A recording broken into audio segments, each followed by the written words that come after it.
Sénégal 92, je n'ai jamais autant prié parce que je me sentais totalement esselé. Le président de la fédération ne veut pas de moi, le ministre ne veut pas de moi. Il y a même une partie des présidents de club qui ne voulaient pas de moi. Le président Dieng m'avait appelé, il m'a dit « Bon coach, il y a Troussier qui va t'appeler, ce qu'il va te dire, il faut accepter, ça va te permettre d'avoir un peu de sous, etc. etc. » Et Troussier effectivement m'appelle, il me dit qu'il veut me voir. J'ai dit « Mais viens à l'hôtel ». Il me dit « Non, il faut que je vienne chez lui ». J'ai dit « Non, si tu veux me voir, tu es un entraîneur de club, je suis sélectionneur de l'équipe nationale, viens à l'hôtel, moi je ne pose pas de problème. Il vient, on va discuter. Il dit, bon, tant pis pour toi, c'est que tu ne veux pas d'argent, tu ne veux pas assez d'argent. Moi, on va te limoger et puis moi, je vais prendre ta place. Et puis j'ai dit, bon, c'est bien. Entre-temps, les joueurs se sont réunis.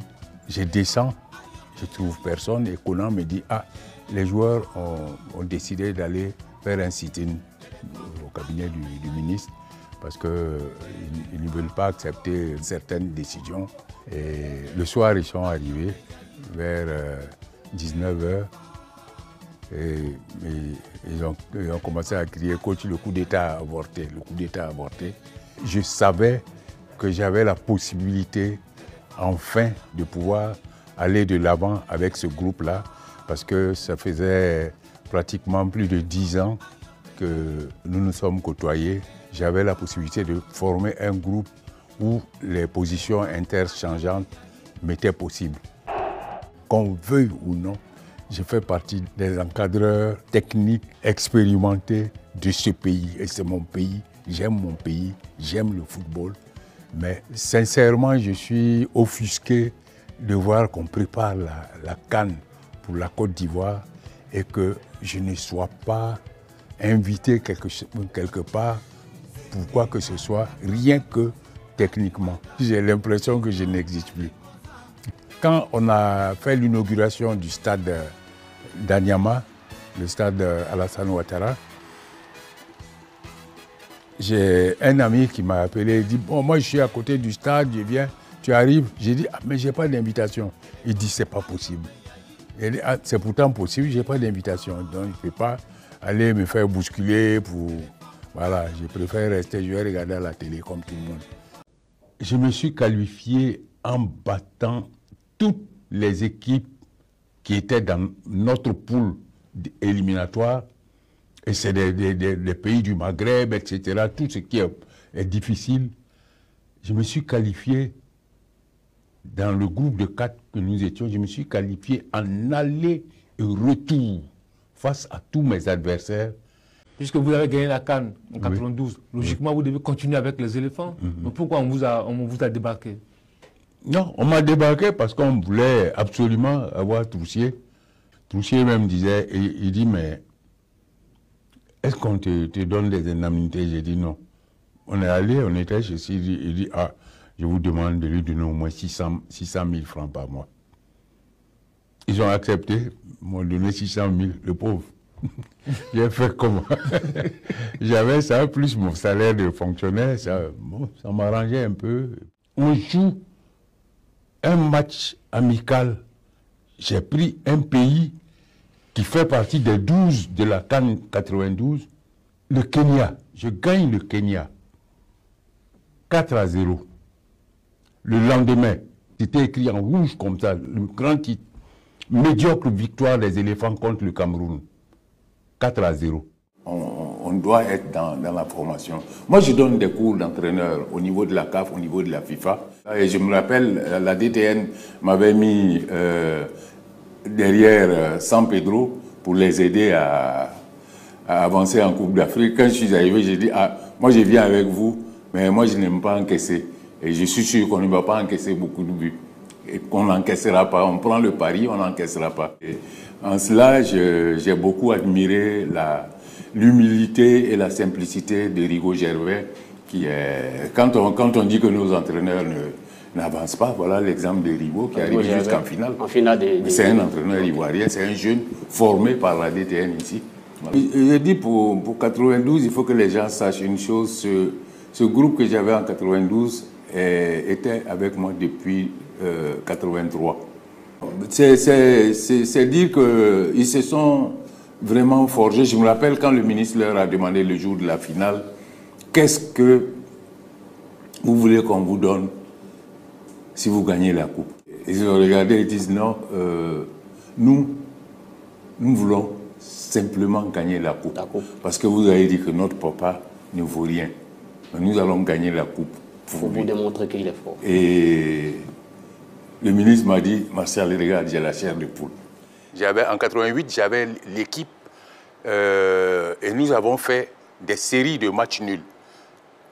Match nul contre le Congo, contre l'Algérie d'abord, ensuite match nul contre le Congo et match nul contre le Maroc. Il y avait 8 équipes à l'époque. Et donc nous avons fait ces matchs nuls, un but partout, un but partout, un but partout. Et il fallait un tirage au sort entre nous et l'Algérie. Et l'Algérie a gagné le tirage au sort. Et c'est comme ça que nous avons été éliminés de la CAN. Je suis rentré, peut-être qu'il faut que je le dise, mais j'ai trouvé 8 policiers autour de ma maison. J'habitais au lycée technique. Et je suis rentré, mais je vous assure que je me dis, mais comment? Je n'ai pas perdu sur le terrain, rien du tout. Je perds. Au tirage au sort?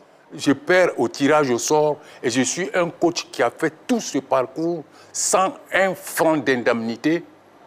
Et voilà comment on me traite, on dirait un voleur, un vulgaire brigand. Je suis surveillé par 8 policiers, mais ce n'est pas possible. Et je suis rentré vraiment dans la chambre en sanglots. Et je vais vous dire, à la CAN, la dernière CAN où on a gagné en 2015, j'étais à la maison, je n'ai pas été invité à la CAN. Et j'arrive le soir, mon épouse me dit, ah, la secrétaire du ministre a appelé, dit qu'il n'a pas vu ton nom. Le ministre dit qu'il n'a pas vu ton nom sur la liste de ceux qui partent à Malabo, mais de venir avec 2 photos d'identité pour qu'on puisse te faire ton visa à l'arrivée à Malabo. Mais demain matin, à 7 h, il faut que tu sois à l'aéroport. C'est comme ça que je suis parti. Et j'arrive. Bon, je me sentais vraiment à l'écart. Je me baladais, je rencontre Hervé Renard. Il me dit, ah, Martial, tu es là, toi tu as l'expérience de la Coupe d'Afrique, je crois que tu peux nous aider. Moi, je t'oblige à prendre tous les repas avec nous. Donc on a tout le temps discuté ensemble et Hervé m'a permis de m'exprimer chaque fois, il demandait mon conseil. Et je me rappelle, avant qu'on ne fasse on devait savoir qui devait, quelle équipe on devait aller superviser. Eric a dit, il faut que Martial donne son avis. Et puis je leur ai dit, si vous voulez mon avis, nous allons croiser l'Algérie. Je préfère qu'on reste et qu'on voit le match de l'Algérie. On va superviser ensemble.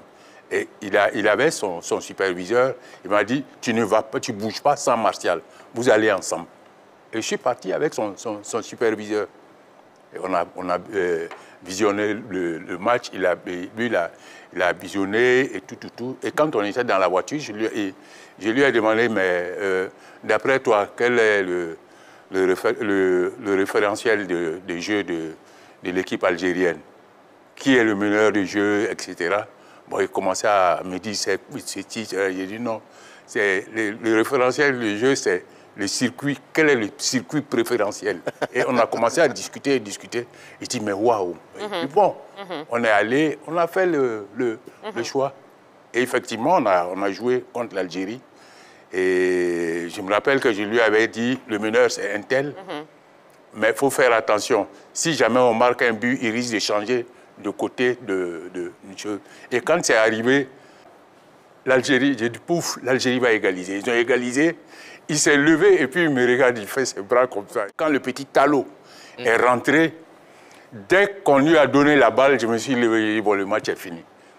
D'accord. Parce que le but est venu et ils ont commencé à dire, fou, chacun connaît son métier. On va en revenir vers là d'abord, mais tout d'abord, votre première chance, c'était le match contre l'Italie. L'Italie des Barotelli, vraiment la grosse équipe d'Italie, hein, c'était pas une équipe d'Italie qui revenait de la Coupe du Monde de l'Afrique du Sud, là. Ils voyaient débarquer un entraîneur local et le premier échange avec vous, il nous demande pourquoi on est en sélection, qu'est-ce qu'on est venu faire ici. Et je pense, je sais pas si c'est Eboué ou quelqu'un qui a dit, mais coach, on est venu jouer contre l'Italie.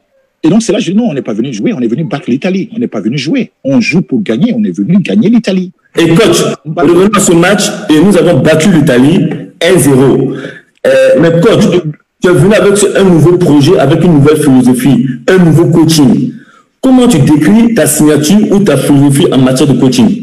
Mais je savais que dans l'esprit des dirigeants, dans l'esprit de beaucoup de personnes, quand les gens venaient en équipe nationale, on savait qui allait jouer où, comment il allait jouer, et c'était comme ça. Donc, il fallait leur faire comprendre que la philosophie nouvelle qui était là, c'était un groupe, et que, pas dit personne, mais il fallait savoir qu'à un moment, tout le monde pouvait jouer.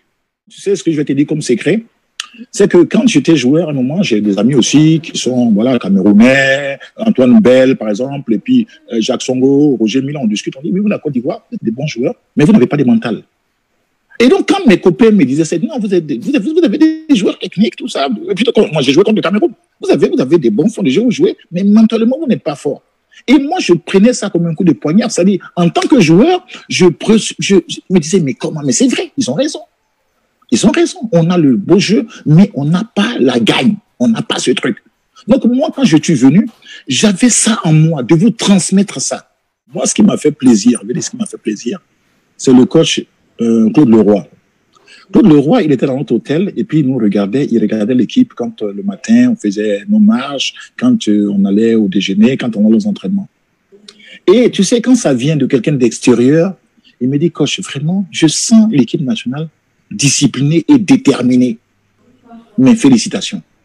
Comme un entraîneur comme Claude Leroy, qui est à votre hôtel et qui est à la piscine et qui vous appelle et qui vous dit ça, vous dites, waouh.